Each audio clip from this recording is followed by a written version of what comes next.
Usually kasi, trials are equated with sufferings.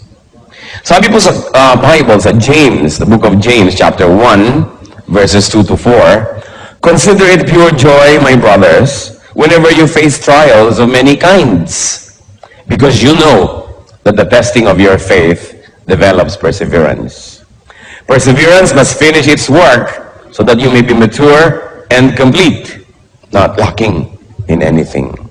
So kailangan pala ay tinatrato natin ang mga pagsubok na isa ring kaligayahan. Because trials make us grow, strengthen us, trials make us complete.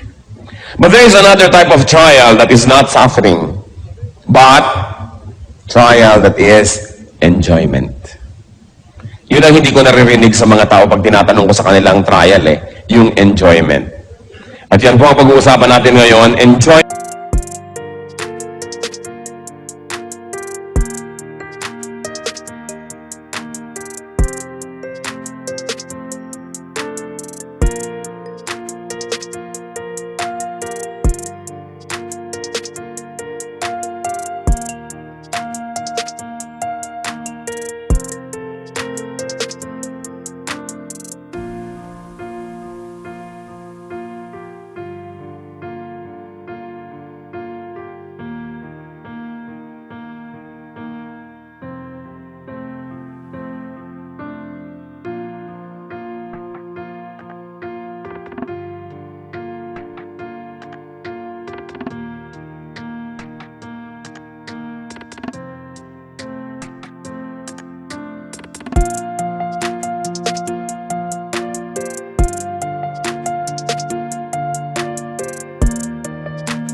As trial. At ang pamagat ng ating pag-aaral, pass that other kind of trial. Pass that other kind of trial. Heavenly Father, we thank you for who you are. Salamat, Panginoon, at ang mga kapatirang ito, mga kaibigan namin ay nakarating. Kanya-kanyang istorya sa pagparito, kanya-kanyang mga balakid, kanya-kanyang sakripisyo. Panginoon, lahat po ng nahirapan, nagkaroon ng sacrifice coming here, hinihiling ko po sa inyo, palitan nyo ng kagalakan. Punuin nyo ng pagpapala. Honor the intention of your people for coming here today. We want to fellowship with each other, but above all, we like to fellowship with you. Nawa, Panginoon, ay puspusin nyo po kami ng inyong espiritu. Huwag kaming aalis sa dakong ito na hindi nyo po kami nakausap, hindi nyo po kami napagaling, hindi nyo kami naturuan, hindi nyo kami naituwid. Mangusap po kayong may kapangyarihan. Tinig nyo nais aming marinig. Use your servant only as your instrument. But be our speaker, O God. We recognize no other God but you, O God of Isaac, God of Moses, God of Abraham. So we reject any other God. We reject any other message from any other person or personality. But we want you, Father, to speak to us. Holy Spirit, enable us. Empower us to hear, to understand, and to become like Jesus. Father, take over. We are your people.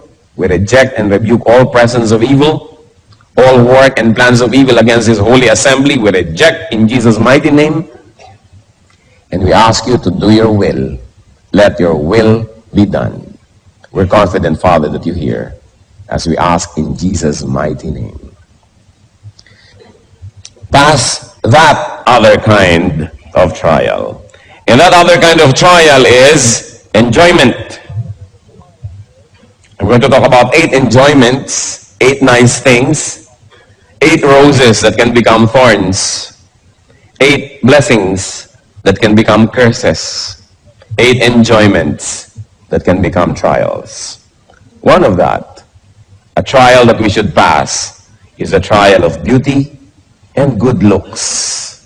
Tingnan ninyo yung katabi nyo. Siya kaya ang pinag-uusapan natin. Beauty and good looks. Tulad na lamang ni Joseph. Si Joseph the dreamer. Sabi sa Biblia, siya magandang lalaki. Sumabit suloy siya sa gulo. Pinagtangkaan siya at pinagnasaan ng babae niyang amo asawa ng kanyang tunay na amo na si Potiphar. Genesis 39 verse 6 up to 7. Now Joseph was well built and handsome. And after a while, his master's wife took notice of Joseph and said, "Come to bed with me."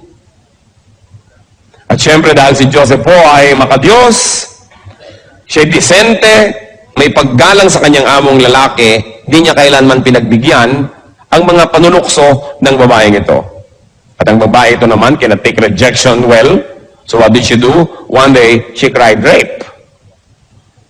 Nung di siya pansinin, isinumbong niya at pinagbintangan niya na balak daw siyang gahasain ni Joseph. Because of that, Joseph went to jail.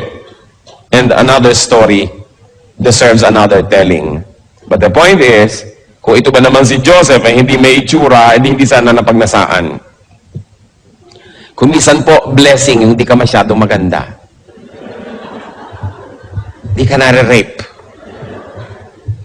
Blessing yung hindi ka masyadong magandang lalaki. Walang masyadong nang aakit sa'yo. Malaki pong pagsubok na maging maganda. At maraming tao, hindi nila na ipapasa ang pagsubok. Kinakain sila ng kagandahan, nagiging palalo, nagiging mayabang, o kaya nagkakasala dahil dumadaling magkasala sa dami ng nang-aalok. Kaya mabuti kumisan yung di na naaalok pa. Napipilitan ka maging banal. At least kahit pilit, banal pa rin. Kesa sa napakarami namang pagkakataon. Alam niyo yung magaganda, maraming choices eh. At kumisan yung choices, parang sumpa. Habang dumadami, mas nakakalito. Kaya yung mga temptress, mga tempter, usually magaganda rin ang itsura. Dahil hindi ka naman maaakit kundi sila maganda. Kaya ang sabi ng Romans 6:13, do not offer parts of your body to sin as instruments of wickedness, but rather offer yourselves to God as those who have been brought from death to life, and offer the parts of your body to Him as instruments of righteousness. Yan ang sinasabi. So good-looking people, mag-ingat. At meron pa po ako isang ipakikiusap. Good-looking people, be kind to others. Huwag na kayong sobra pang magpaganda at mangakit. Maawa naman kayo sa magnanasa sa inyo. Tapos di nyo naman pagbibigyan. Di ba't kawawa? Lalo mga kababaihan na sobrang kakakit-akit ng mga itsura. Tapos ang dami nyong pinahirapan ng loob. Lahat ng makakita sa inyo ay kulang-kulang na lang mawala sa sarili. Mga driver na halos bumangga. Kawawa naman. Mga magaganda, mahabag kayo sa magagandahan sa inyo. Kaya kung minsan may wisdom yung mga Arabo, sinusukloban ng tunote na ladantela. Mata lang ang pinapakita. Sobra ka na naman kung pati sa matay na akit ka pa. Yung iba naman talaga dapat yung takpan. Kasi sobrang walang takip. Sinisipon na. Nagkakaroon na ng pulmonya, ayaw pang takpan ng katawan. So, maawa kayo. Maawa kayo sa magnanasa, na mag-ibigo lang naman. Maawa kayo sa maiinggit. Malaking pananagutan ang maging maganda. Beauty is from God, and it must glorify God. Beauty must never be surrendered at the feet of Satan to be his instrument. Pero tingnan ninyo, napakaraming magagandang tao, kasangkapan ng kasamaan. Ang kagandahan ay ginagamit sa pang-aakit ng asawa ng may asawa. Sa pagmamali ng kaisipan ng maraming makakakita. It's sad that a beautiful thing and that beauty can be a curse. So, watch out, beautiful. Watch out, handsome. Sabihin nyo nga sa katabi nyo yun. Watch out, beautiful. Watch out, handsome. Another trial, which sa biglang tingin is a blessing, but can become a curse also, is health. Health? Pastor Ed, hindi ba kayo nagkakamali? Health can be a curse, yes.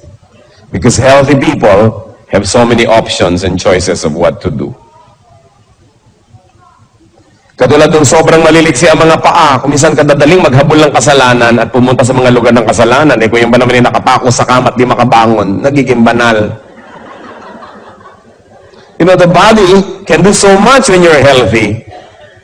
That's why, when you are healthy, first you thank God, and then you watch that you don't allow your health to become an entry point of evil. Kasi pag malusog ang tao, maraming pwedeng gawin. At saka marami rin pwedeng makigawa sa kanya. Kasi kung ikaw naman sumusukan ng dugo, ay wala lang may gustong lumapit sa iyo kung minsan, malayo ka sa temptation. Pero kung lusog-lusog mo, maraming gusto na dumikit-dikit at lumapit-lapit sa iyo. Kaya ang katawan natin, mas malusog, mas ginagawa nating alipin ng kabutihan. Sabi ni Paul sa 1 Corinthians 9:27, "No, I beat my body and make it my slave." You know, if you don't make your body your slave, it will be your master. Yung katawan ng tao, pag hindi yan sinupil, pag hindi yan kinontrol, yan ang magiging amo nyo.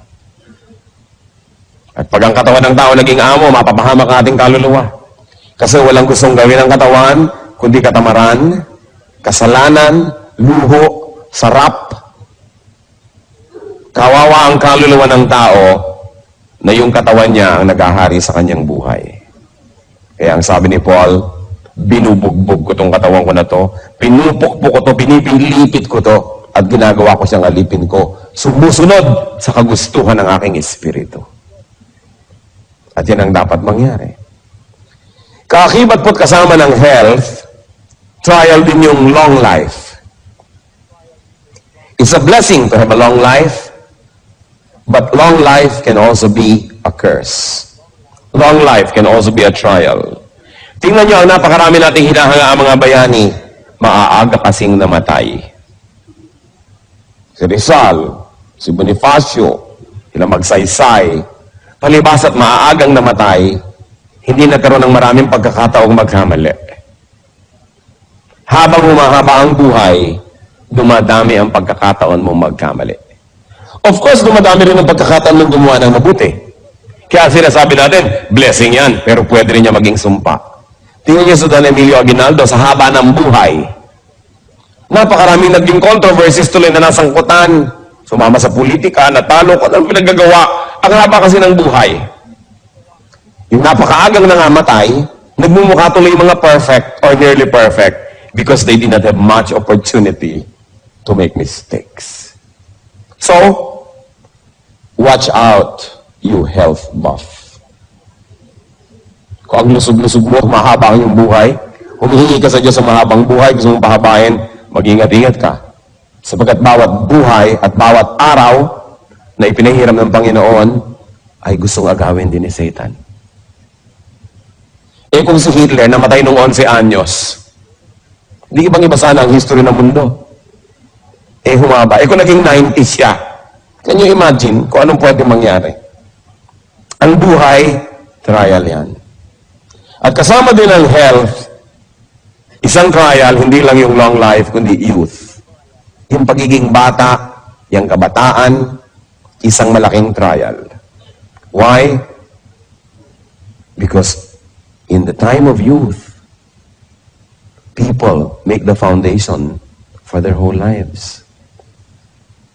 Kung anong ginagawa natin ng ating youth, sometimes kaladkad, daladala, pasan-pasan natin buong buhay. Kaya dapat ang mga young people nag-iingat. At dapat nilang makita na yung estado, yung stage na sila yung mga kabataan ay isang napakalaking pagsubok na kailangan nilang malampasan. Sapagkat marami hindi nakakalampas nang hindi nadadamage. Sabihin, talaga ganyan yung mga babae, medyo umaalembong ng konti kasi young people. Pero yung iba hindi nakakalampas. Nagkakaroon ng buhol-buhol na anak bago mag-18, 19. Hindi nyo na pwedeng maando yun. Nando na. Permanent fixture of your life. Yung mga lalaki na nagkakaroon ng anak kung kani-kanino na hindi naman nila asawa, nobya lang, yan ba hindi pwedeng bumalik na walang bayad? Kahit nagtagumpay kang tumakbot, tumakas. Yung mga nag-drugs, natunaw yung brain cells, maibabalik ba yun? Hindi. Kaya nakikita nyo kasi mga nagdadrag sa katunganga, humal-humal, dahil na-damage. Many people say, mga teenagers, only a passing stage, hayaan nyo na, higpit nyo naman, lalampas din yan dyan. Marami pong hindi nakakalampas. Makalampas man ay damaged. At yung iba na makakamatayan pa, hindi na tumanda dahil sa sobrang mga adventure ng kanilang pagiging bata. So, to have long life, and to have youth, or to be young, these are also trials. Kaya sabi ng pinakamatalinong taong naglakad sa balat ng lupa, si Solomon, sabi niya sa Ecclesiastes 11, verse 9, Be happy, young man, while you are young, and let your heart give you joy in the days of your youth. Follow the ways of your heart, and whatever your eyes see, but know that for all these things, God will bring you to judgment. Sige, sundin mong gusto mo, gawin mong gusto mo.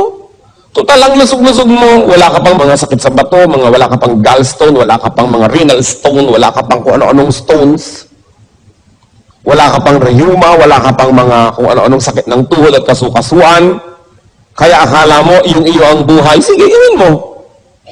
Kaya lang, sabi niya ganon, huwag mo kakalimutan, may araw ng pagtutuos.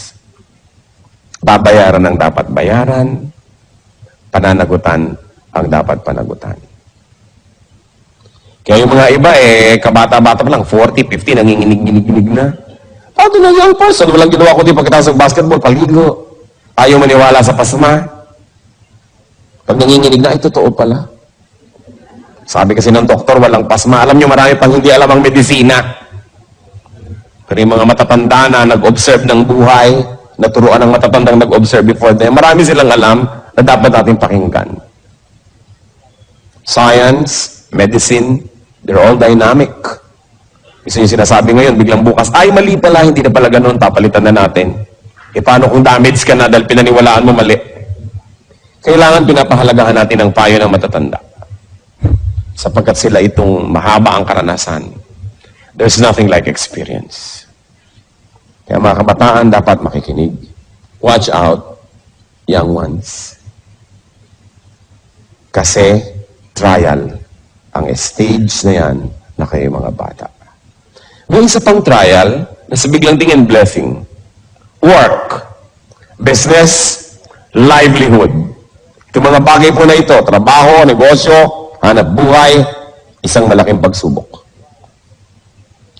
Marami mga tao, pag walang trabaho, lagi nasa church. Ang banal, dasal lang dasal. Pastor, pag-pray nyo naman po magkatrabaho ako. Nung nagkaroon, di mo na makita anino. Nalayo. Dahil, natupad ang mga inimiti. Sobrang naging busy. Nawala. So sila, malapit lang sa church, naglilingkod lang sa Diyos, habang walang ibang magawa. Pero oras nagkaroon na, wala na sila. Nagiging sumpa ang dapat sana ipagpapala na trabaho o negosyo. Sa Biblia po, ang Panginoong Diyos ay nirepresent ng isang hari sa isang istorya. Naghain siya ng napakaraming pagkain, ipinatawag ang mga tao. Of course, this is parallel to salvation. Gusto ni Lord ma-save ang mga tao, papakainin niya ng food for the soul and for the spirit. Pero ang daming tumanggi. Matthew 22, verses 2 to 5, actually verse 2, and you can go on reading on your own up to 5. Sabi, but they paid no attention and went off. One to his field, another to his business. Hindi nila pinakinggan na imbitasyon. Busy kasi sila eh. It's a blessing to be busy. But it can also be a curse. Especially when you are too busy for God and for God's work. So watch out, you workhorse. Kung sobra kayo magtrabaho, wala nang lugar ang Diyos, sarili na lang, income, hanap buhay, climbing up the corporate ladder, this dog-eat-dog thing, watch out. There's another area of trial, and that is wealth. Ang kayamanan, napakalaking pagsubok. Malaking pagsubok ang maging mahirap. Pero napakalaki rin pagsubok ang maging mayaman. At kung sa akin ay papipiliin, mas mahirap dalhin ang pagsubok ng pagiging mayaman kaysa ng pagiging mahirap. Because it's terrible when you can afford your vices. It's terrible when you can afford to follow your appetites. It's terrible when you can afford to finance bad taste. It's terrible. So what you do with what you have is under scrutiny. What you do with what God gives you will be under judgment. Meron kaya tayong wealth, whatever it is, that we love more than God? What do you love above your wealth is watched in heaven. Hindi masama maging mayaman. Ang gusto naman, Lord, na maging prosperous tayo lahat eh. Pero oras na inuna mo na yung kayamanan kaysa sa Diyos, oras na siya ang iyong Diyos, kawawa ka naman. Kasi dinagdagan mo ang Diyos ng iyong buhay. Yung mga sumasamba sa salapi, kawawa. Sa halip na kanilang gamitin ang salapi at sila ang naglilingkod sa salapi. Sukdo lang sirain nilang kanilang mga relasyon sa kapwa, sirain nilang kanilang puri, reputasyon, kabanalan, magkapera lang. Then they become slaves. Luke 18, 22 to 24. When Jesus heard this, He said to him, ito yung isang mayamang lalaking sabi, gusto ko pong sumama sa inyo, gusto ko maglingkod, blah, blah, blah. You still lack one thing. Sell everything you have and give to the poor, and you will have treasure in heaven. Then come, follow me. Kasi gustong sumunod sa kanya nitong mayamang lalaking ito eh. When he heard this, he became very sad because he was a man of great wealth. Jesus looked at him and said, how hard it is for the rich to enter the kingdom of God. Of course, I like to add that it is also hard for the poor to enter the kingdom of God. Hindi nadadaan sa mayaman o mahirap yan. Kaya lang mas madaling malito, mas madaling malasing yung may kayamanan kaysa dun sa wala. Kaya nakita nyo, dasal ng dasal yung tao. Siguro walang pera. Pag walang pera tao, dasal ng dasal eh. Subukan nyo pag marami ng pera, kung madadasalin pa. Doon, nagkakaroon ng pagsubok. Dasal ng dasal, siguro may sakit. Dahil bihira naman taong malusog ang paladasal. Dasal ng dasal, siguro nanganganib ang buhay. Kasi bihirang taong secure ang naaalala magdasal. Dasal ng dasal si Mrs. Naku, siguro may ginagawang milagro si Mr. Dahil bihira namang Mrs. na masayang-masaya sa kanyang Mr. ang madadasalin. Karamihan ng mga madadasalin, wala na kasing mapuntahan, pumupunta na tuloy sa Diyos. Kaya kumisan, nagiging pagpapala ang problema. Kasi lumalapit tayo sa Diyos. Pero imagine niyo kung gaano kalaking pagpapala yung malusog ka, masaya ka, kontento ka, masagana ang iyong buhay. Tapos madadasalin ka pa rin, malapit ka pa rin sa Diyos. Bakit ka ngayon mawawala ng magagandang bagay na yun? Bakit ka paglalaroan ng tadhana, samantalang malapit ka sa Diyos? Even though you're under trial like Job, na ibinalik naman lahat ng Diyos, dinoble pa. Kaya alam nyo, yung magkaroon ng maraming pera, napakalaking pagsubok. Subukan ninyong lapitan, yung tao hirap na hirap sa buhay, ilapit nyo ang Panginoon, mas madali siyang magdasal, mas madali siyang makinig, mas madali siyang manampalataya. Subukan yung ilapit yung salita ng Diyos sa taong masagana, malusog, okay ang buhay, ang hirap sabihan.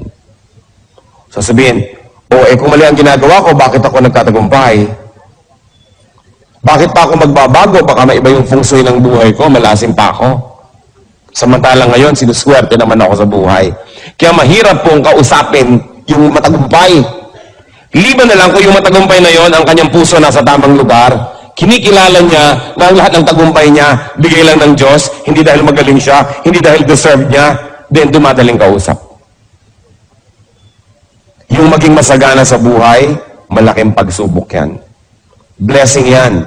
Pero pag hindi natin nahawakan ng tama, nagiging parang sumpa. Wealth also brings so much worry. Sa bagay, nakaka-worry rin naman yung poverty. Pero yung poverty naman, wala ka masyadong choice. Sumisimple. Pag marami kang pera, kaya mong limang kirida, ibahay lahat. Dumadali. Dumadali ang pagbili ng mga bisyo. Dumadali. Lumalakas ang loob maghiwa-hiwalay yung mga tao kasi kaya naman nila maghiwa-hiwalay eh. Kasi alam niyo, may mga tao naman, hindi naman dahil nagmamahalan kaya magkakasama because there's interdependence, hindi sila mabubuhay economically na magkakahiwalay. And in that case, poverty helps to keep them together. Until they evolve or they develop in their thinking that they will be having greater and deeper reasons for sticking together. But for a while, it helps that they need each other. Kaya nga po, malalaman mo lang ang taong tunay na magalang, tunay na polite, pagka mayaman, pagka merong kaya sa buhay. Kasi yung mahirap, wala namang choice yung kundi maging magalang eh. May choice ba? Empleyado ka, good morning po. Diba? Dadaan ka sa mga nag-uusap, yukong-yuko ka. Ang galang-galang mo, ayaw mong tawagan siya ng oras ng siesta. Ang galang mo, kasi baka nasa ilalim ka ng kapangyarihan niya. Pero oras na ikaw na yung makapangyarihan. Oras na ikaw na yung may pera at magalang ka pa. At hindi mo na kailangan ng tulong nila, pero magalang ka pa. Yun lang nakakatalong nalalaman, magalang nga siya. Because many people are forced by circumstance to be nice. But when you don't need people, when you are independent economically, in fact, when they are dependent on you and you're still nice, then that's your true character. Kaya po yung magkapera, magkaroon ng kapangyarihan, napakalaking pagsubok at konti lang ang pumapasa. Kasi kadalasan, pag mataas na yung ranggo mo, wala nang sisita sa'yo, kung ano na pinagkagagawa mo. Kasi wala nang sisita sa'yo. Kaya marapat ibalik ka ulit sa mababang ranggo para ka tumino. It is a great trial to have power. It's a great trial to have wealth. Because you can do what you want. And when you're able to do what you want without having to submit to anybody, that's when your true character shows. Mahalaga. Isip-isipin natin. So watch out, Ritzy. Tingnan nyo nga katabi nyo kung mukhang mayaman. Baka nagpapanggap lang siya para wag niyong dukutan. Pero mayaman pala. Yung mariwasa ka sa buhay, may kaya ka, trial yan. Then, another trial is knowledge. Knowing is a burden. Knowing more is a heavier burden. Kaya sabi ni Solomon, sa Ecclesiastes 1:13-14, I devoted myself to study and to explore by wisdom all that is done under heaven. What a heavy burden God has laid on men. I have seen all things that are done under the sun. All of them are meaningless, a chasing after the wind. And in other parts of Ecclesiastes, Solomon says, the more you know, the lonelier you get. Mas dumadami ang alam, mas lumulungkot ang buhay. Subukan nyo na malaman ang lahat ng sinasabi ng kapwa nyo tungkol sa inyo behind your back, lulungkot kayo. Mabuti pang di mo na alam. Subukan yung malaman ng maraming bagay na babawasan ng kaligayahan. So the more knowledge, the more trials. Kaya yung mga rumurunong ng konti, nakapag-biology 4 lang, ipinagpipilitan ng galing tayo sa unggoy, yan ang napala sa pagiging marunong. Little knowledge can be dangerous. That's why atheist scientists, atheist philosophers are in danger. What we know is little. What we do not know is immense. O yung taong hindi tiyak, therefore akala niya hindi niya alam. Ang nanganganib, yung mga tao nagdudunong-dunungan. Yung mga natututo, nalalagay sa panganib, napapahamak, kung ang karunungan na ito, hindi na isusuko sa Panginoon.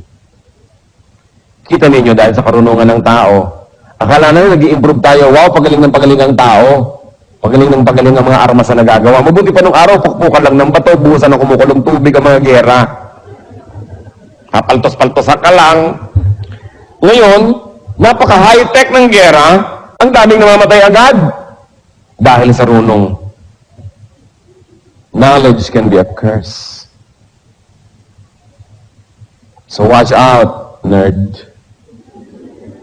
Mukha bang marunong ang katabi nyo? Tingnan nyo nga, mukha bang marunong? Sabi mo, mukhang marunong ito.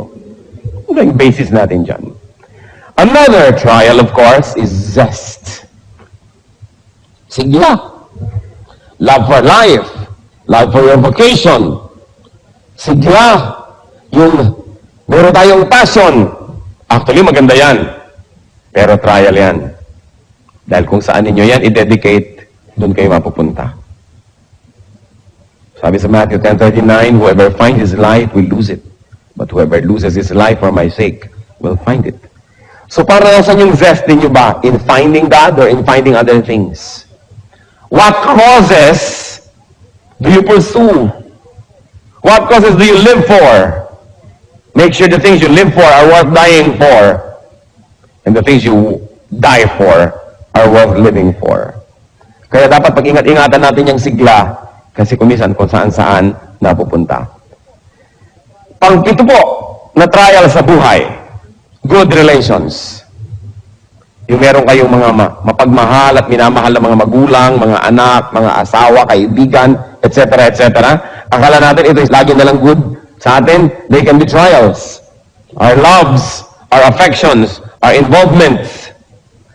Pag iniisip ko itong si Abraham, bakit matapos na manalangin ng kay haba-habang panahon na magkaanak, nung nagkaanak, sabi ni Lord, paki-offer mo nga sa akin yung si Isaac. Is it possible na dahil sa pananabik niya na magkaroon ng anak, ay namagitan na yung anak niya sa kanya at sa Diyos? Possible kaya? Kaya gusto ni Lord ma-prove ni Abraham, kay Abraham mismo, sasabihin niya na number 1 pa rin ang Diyos, kaya sinabi, i-offer mo. At nung nagkaroon siya ng lakas ng loob at katawan na gawin yon, hindi naman ipinatuloy ng Diyos. Kasi napatunayan, hindi naman pala susuwayin ni Abraham ang Diyos dahil sa anak. Therefore, pinayagan niya na yung anak, ma-maintain. Kung ipinagkait kaya ni Abraham si Isaac at hindi niya ini-offer, paano kaya kukunin ng Panginoon yun? Saan paraan? We don't know. Because the story did not happen that way. Abraham obeyed God. Gaano karami sa inyo ang susunod sa Diyos kung ang pagsunod nangangahulugan ng pagputol ng relasyon nyo sa kapwa-tao? Halimbawa sinasabi, layuan mo yang si Bigote. Lalayuan mo ba? Asawa yan ng iba, huwag mo yang samahan. Diyos ko po, paano ako mabubuhay nang wala siya? Kaya kay Bigote, kahon. Bayong, kung ano man yun. Siya pa rin. Kaya maraming tao hindi nakakalapit sa Diyos kasi inuuna nila kapwa-tao. Kasi naranasang umibig, nakatikim magmahal at mamahal na addict.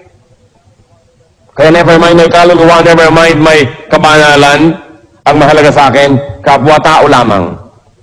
Kaya yan pong magmahal at mahalin, malaking trial yan. Kasi laging nanganganib na magkaroon ng kaagaw ang Diyos. Sabi pa naman niya, I tolerate here sa inyo. Dahil nagkaroon ako ng peace sa verse na ito. At alam niyo kung paano, sa hinaba-haba ng pakipagbuno ko sa verse na ito. Napagtanto ko, I'm sure it came from the Lord, na kung sino ang mahal niyo, yun ang makakasakit sa inyo. Kaya ka ba naman saktan ni Aling Eyapang doon sa may kanto? Hindi siguro, maliban na lang hinampaf ka niya. Pero hindi niya kaya saktan ang puso mo. Tulad ng magiging sakit kung iniwan ka na asawa mo. Pinagtaksilan ka ng nobyo mo. Sinumpa ka ng magulang mo. Iniwan ka ng anak mo. Ang sakit. Kasi yung mahal mo, ang makakasakit sa'yo. Mas mahal mo, mas kaya kang saktan. Ngayon, kung nagmamahal ka ng tao, humanda-handa ka masaktan. Kasi, iiwan ka niyan. Maaaring pagtaksilan ka dahil siya naging marupok. O maaaring pagtaksilan ka dahil mas ayaw na niya sa'yo. O ang tapat-tapat niya, ang buti-buti, namatay. Wala rin. Mawawala rin. Kawawa naman ang taong sobrang nagmamahal sa kapwa. Humanda kang lumuha. Kaya ang sabi ng Panginoon, unahin niyo ako. akong gawin yung number one love. Kasi hindi naman siya mamamatay. Hindi lagi siyang nandyan. Hindi ka naman niya pagtataksilan dahil siya'y matapat. Hindi ka naman niya iiwan because He fills heaven and earth with His glory and with His presence. Hindi ka niya dadayain, hindi ka niya pagsisinungalingan. Tutulungan ka pa niya, sasamahan ka niya. Kaya sabi niya, pag akong mahal niyo, wala kayong kaluglugi. Paano mo, Diyos ko, ang bigote? O, di gawin mong number 2, number 3 sa iyong buhay. Pagtaksilan ka, mawala siya sa'yo, dahil ako pa rin ang number 1, nasaktan ka, pero konti lang. Kasi pag yung number 1 sa buhay mo ang nawala, sabi mo ba, Crispin, Basilio. Kasi nawala yung number 1 eh. May problema pa kayo sa verse na ito? Nasolve, nasaling nasolve na ang problema. Gusto ng Diyos, number 1 tayo. Number 1 siya sa buhay natin kasi gusto niya tayong alagaan. Di ba? Sino sa inyo mga magulang? Di ba pag may naliligaw sa anak nyo, kinakabahan kayo? Baka paluhain tong anak ko. Ano ba itong naliligaw sa kanya? Laki ng hikaw. Malaki pa sa hikaw ng daughter ko. Ang hikaw mo, iho. Nakakatiyak ka bang matutuwa ang anak ko sa piling mo? Tapos ang grade mo, puro pasang awa. Kawawa naman ang anak ko. Hindi ba't kuminsan kung pwede lang ibulsa yung anak niyo yung paligawan? Dahil ayaw niyo masaktan. Hindi dahil gusto niyo siyang sadistahin. Kasi parang kitang-kita niyo na, anak, masasaktan ka.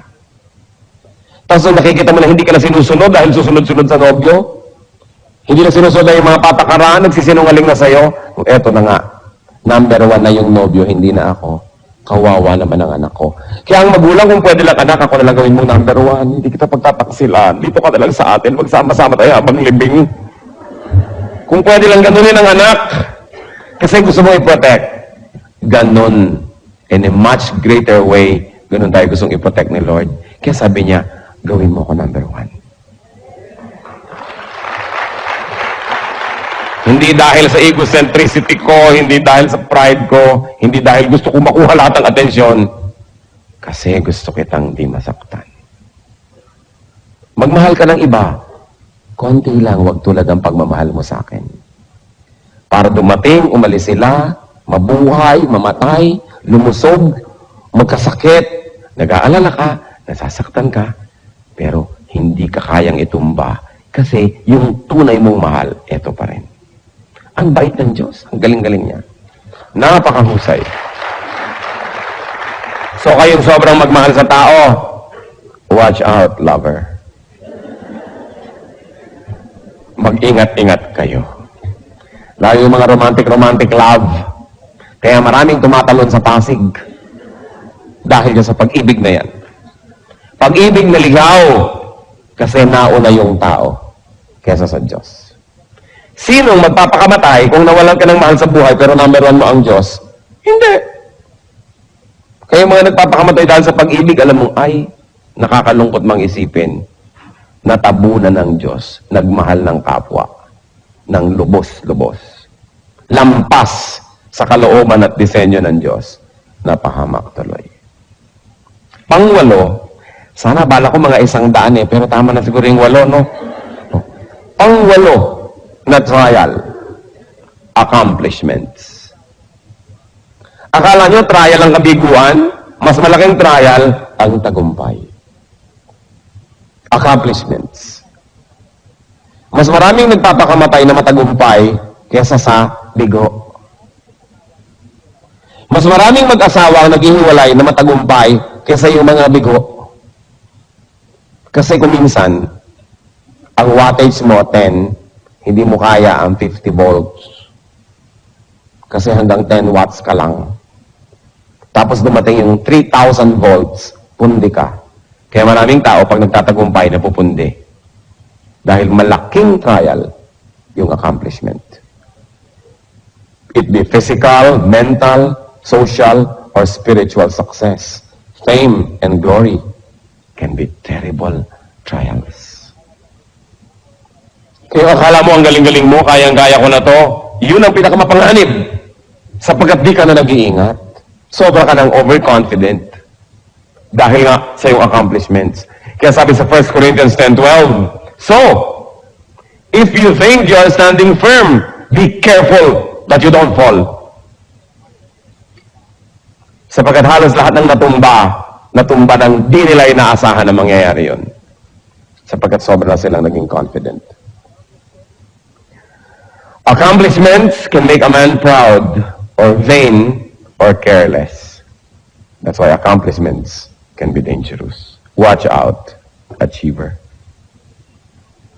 Kailangan tayong mag-ingat na lahat. So look at everything from both sides. Trials can be blessings. Blessings can be trials. Do not watch out only for the conventional trials, but consider that other kind of trial. Nice things. Beautiful things. Kung hindi kayo masisira ni Satan sa pangit, sisirain kayo sa maganda. Kung hindi niya kayo masisira sa kabiguan, susubukan niya kayong sirain sa tagumpay. Kung hindi niyo kayo masira sa pagiging mag-isa, sisirain niyo kayo sa pagkakaroon ng kasama.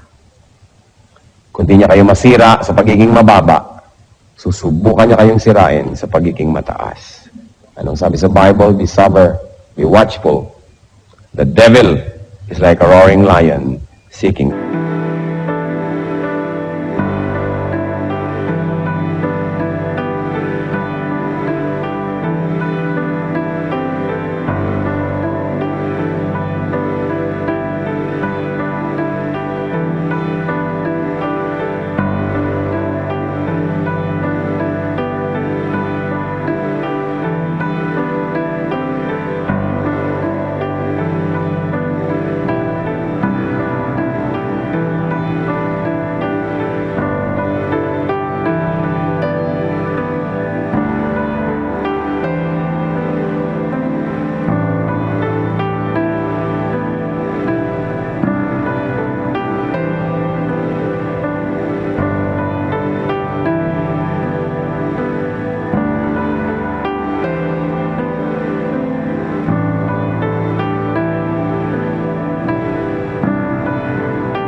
Para ito sa bawat isa.